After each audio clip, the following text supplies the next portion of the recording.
நான் உங்களுக்கு என்னமோ கொண்டு வந்தேன். இதுல இருக்கு. என்ன தெரியுமா? இது இது என்ன தெரியுமா? இது இல்ல பேனா. இது யார் எழுதின பேனா தெரியுமா? மகாகவி அப்படின்ற ஒரு பாரதியார் எழுதின பேனாங்க. இந்த பேனா வச்சு ஒரு கவிதை எழுதுறாரு.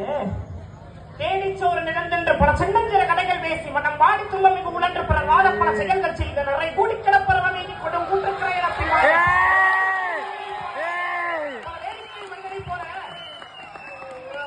அடுத்து என்ன வரும்?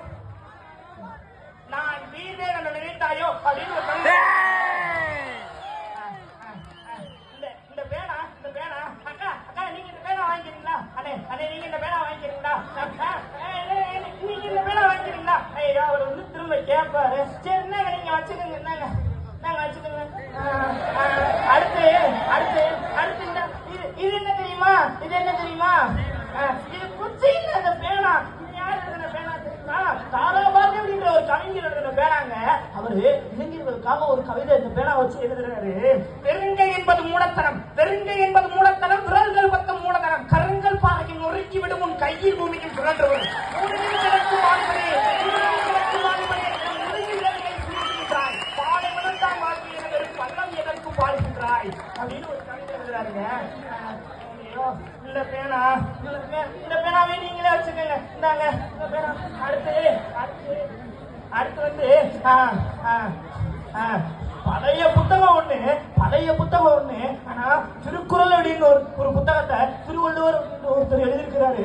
அருமையான வாழ்க்கை தத்துவங்களை அழகா 2 வரையும் சொல்லியிருக்காருயா.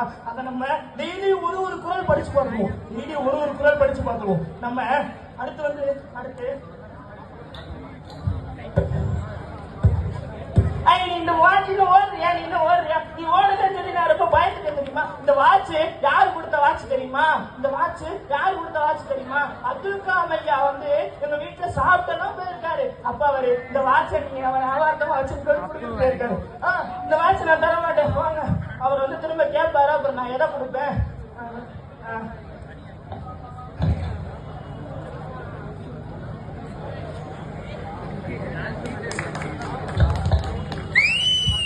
அனைவருக்கும் வணக்கம். மாற்றம் ஒன்றே மாறாதது.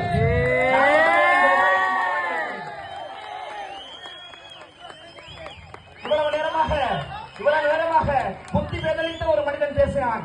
இப்பொழுது புத்தி பேதலிக்காமல் இருக்கும் ஒரு கல்லூரி மாணவன் பேசுகின்றேன். கல்லூரி வாழ்க்கையை பற்றி கேளுங்கள்.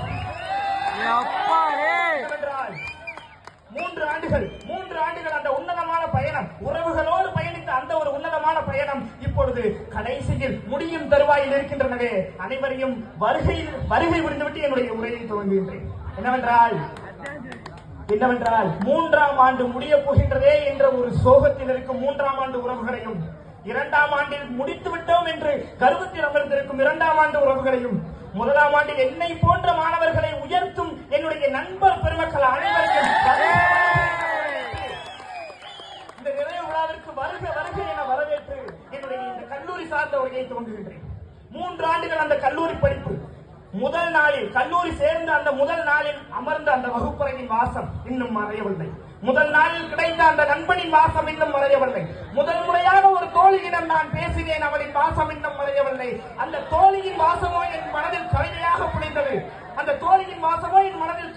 புனைந்தது. அப்பொழுது நான் ஒரு கவிதை எழுதினேன். என்னவென்றால், தோழி, உன்னுடைய கைரேகை காலங்கள் கடந்து உன்னுடைய கைரேகை அழியவில்லை என்றால் அதற்கு காரணம் நீ அல்ல.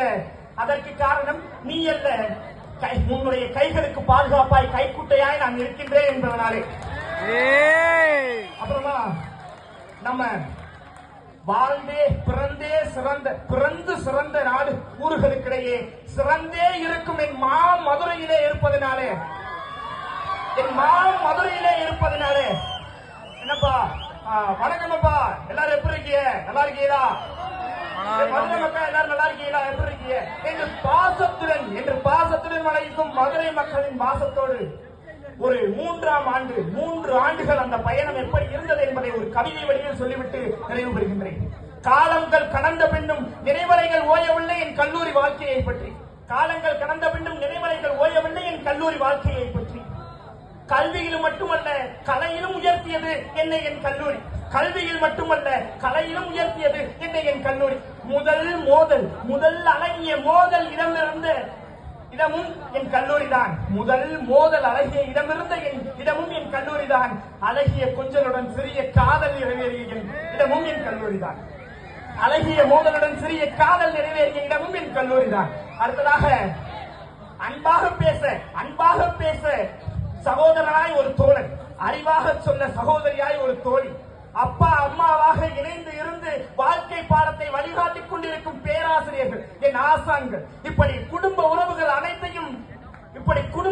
அனைத்தையும் மறந்துவிட்டு இங்கே அமர்ந்திருக்கின்றேன். காரணம் 3 ஆண்டுகள் கல்லூரி படிப்பு முடிந்து விட்டது. எல்லோரும் சொல்வார்கள் கல்லூரி என்பது கடந்து செல்வதுதானே என்று. இல்லை, நான் சொல்வேன் கல்லூரி என்பது மறந்து செல்வது. நான் அனைத்து உறவுகளையும் மறந்து இருக்கின்றேன் இதயத்தில் வலிகளோடு. ஆம், என்றும் சூரியன் கொக்கரித்துக் கொண்டிருக்கும் என் மதுரை மாநகரிலே